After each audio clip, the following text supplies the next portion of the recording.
സായന്തനത്തിന്റെ കണ്ണിൽ ശ്രുതിസാഗരം തിളങ്ങി. ചാരേ കൺ തുറന്നതോ സുവർണ്ണ താരകം. സായന്തനത്തിന്റെ കണ്ണിൽ ശ്രുതിസാഗരം തിളങ്ങി. ചാരേ കൺ തുറന്നതോ സുവർണ്ണ താരകം. സ്വർഗവാതിൽ കിളി തേടി തീരാത്തേൻ മൊഴികൾ.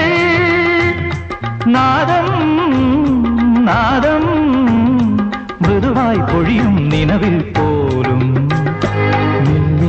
കേട്ടു കേട്ടാൽ മനമലിയും ഹൃദയമന്ത്രച്ചിന്ത. കേട്ടു കേട്ടാൽ മനമലിയും ഹൃദയമന്ത്ര